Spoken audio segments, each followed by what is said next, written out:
You ready? Yeah. Back in 2013, Breaking Bad's seminal 5-season run ended with an ideal send-off for one of TV's most iconic characters, Bryan Cranston's Walter Heisenberg White. During the series finale, Felina, Walter was able to say his goodbyes and make amends. But what about his ex-drug dealing companion, Jesse Pinkman, who was last seen speeding down a dirt road on his way to freedom? Where is his swan song? El Camino, a Breaking Bad movie, is the first, and probably the last entry in the MCU, well, the methamphetamine cinematic universe, that attempts to answer that particular question.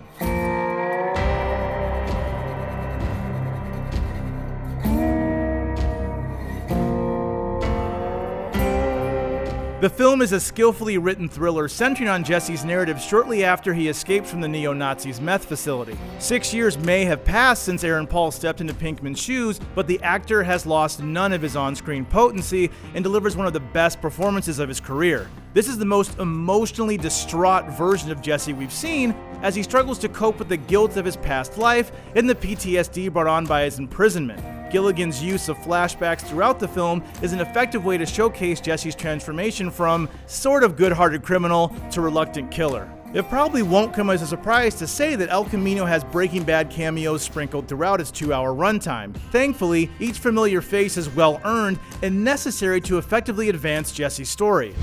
Yeah, I know this is.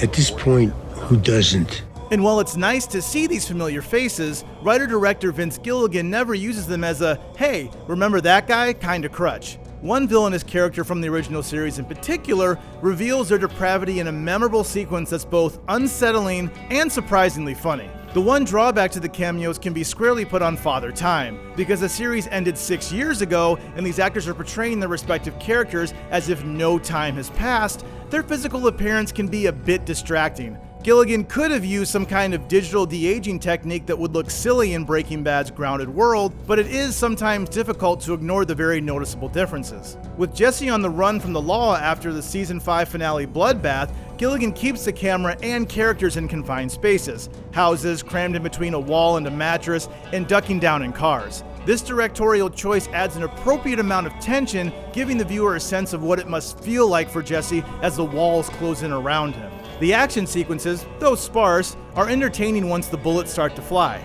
And while no one is likely to confuse Jesse with James Bond, it's exciting to see how well he handles stressful situations now, especially when he's outmanned and outgunned. Breaking Bad cinematographer Marshall Adams also returns to aid Gilligan in his ambitious endeavor. Gilligan and his team never have been afraid to take creative chances when it comes to their camera techniques, like Season 4's famous shovel cam POV scene in Cornered.